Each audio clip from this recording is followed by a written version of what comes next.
Every great journey starts with an inexorable airport wait. Even a road trip, at least when that road is on the opposite coast from you. In May of 2009, my wife and I left our home in New England to drive the entire West Coast, from Seattle to San Diego, in only 8 days. We hit Seattle on the one beautiful day it apparently has per year, and did that city from top to bottom, starting at the tip of the Space Needle, and ascending all the way down to the Seattle Underground. In between, we experienced its monsters, its music, its museums, and its mountains, and we were sure to introduce ourselves to the local populace. Next on our docket was to relive the years 1990 to 1992 by driving outside the city limits to the town of North Bend, where we visited some of the filming locations from the David Lynch series Twin Peaks, including Snoqualmie Falls and Tweed's Cafe. And yes, the pie really was that good and probably deserved its own spin-off series. Finally, we said goodbye to the Seattle area by saying goodbye to its coolest citizen, Jimi Hendrix. The following day, we had a date with a volcano, Mount St. Helens. It's been 3 decades since it erupted, killing more than 50 people, and today it looks as beatific as a 3-year-old with crayon-stained fingers claiming it wasn't the one who drew all over the living room wall. On our way back from the volcano, we logged our first Bigfoot.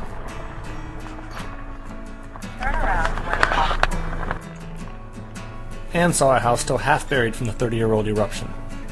From Mount St. Helens we went to Mount Hood, to the very top in fact, where stands the historic Timberline Lodge, which still had tons of snow despite it being May. Timberline Lodge also stood in as an exterior for Stanley Kubrick's The Shining, starring Jack Nicholson, giving us the opportunity to simultaneously marvel at the wonder of nature that is Mount Hood, and the National Historic Landmark that is the Timberline Lodge, all while taking guilty pleasure in the ephemera of popular culture. In fact, that was pretty much the tone of the day, since besides seeing 2 impressive mountains within a few hours of each other, we also saw 2 classic Jack Nicholson filming locations.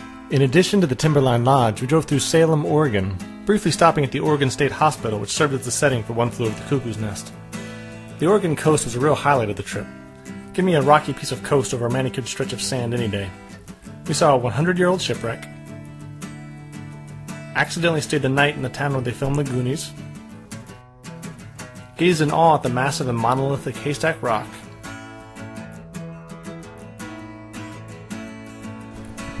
with its alien-looking starfish in colors nobody told me they came in,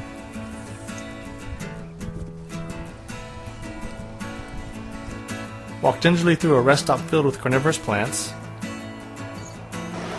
and took an elevator down into a cliff to see a cave full of sea lions. Actually, I'm not going to narrate over these guys. You have to hear them for yourself.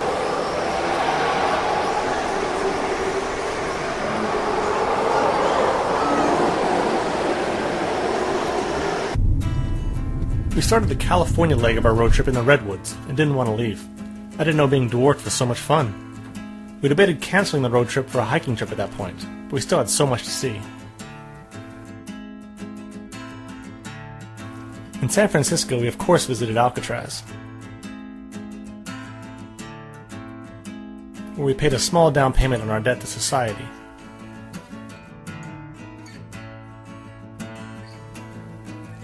Then we did a few other typical tourist things, before catching a couple of oddities, including the location where Satanism founder Anton LaVey's Black House once stood. We also did the one thing you're not supposed to do when you visit San Francisco. We went to Oakland, but just to see the mass 412-person grave of the Jonestown Massacre. Sea lions are a running theme on the West Coast. Besides the aforementioned Sea Lion Cave, you can also catch them in Monterey Bay, or, as shown here, just lounging around on Pier 39 in San Francisco. So once again, a moment of silence for the sea lions. All in all, San Francisco seemed as cool as Full House always portrayed it to be. And it seemed somehow fitting to finish our stay there by marveling at the beauty of the most popular suicide spot in the country. From there, we stopped briefly in San Jose to tour the Winchester Mystery House, an architectural ghost repeller, the story of which is as strange as the house.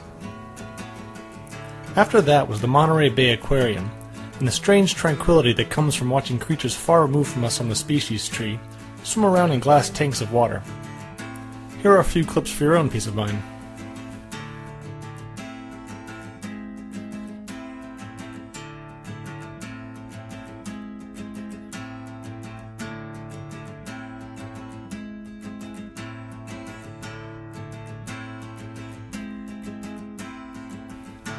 In Los Angeles, we walked on the stars.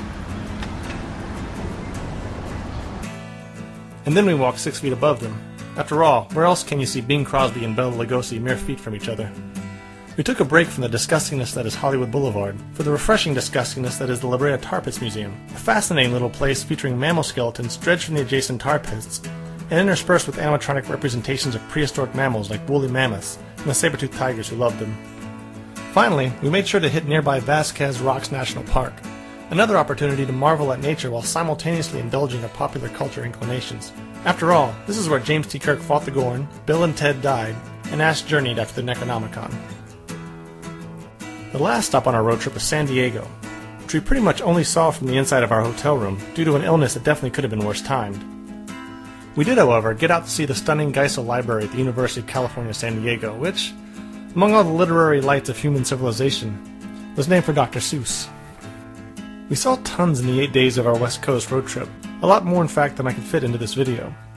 We drove through deserts, forests, cities, coasts, mountains, and hills. Through rain and fog, sunshine, and snow. In the end, we turned a 1,200-mile road trip into a 2,400-mile one by taking enough wrong turns, side trips, and roads less traveled to make our GPS unit start giving us the silent treatment. Still, I know we only scratched the surface on our West Coast trip, so if infection doesn't set in, we'll definitely have to make a sequel to it at some point. Hopefully before the whole coast falls into the ocean. And if California slides into the ocean, like the mystics and statistics say it will, I predict this motel will be standing until I pay my bill.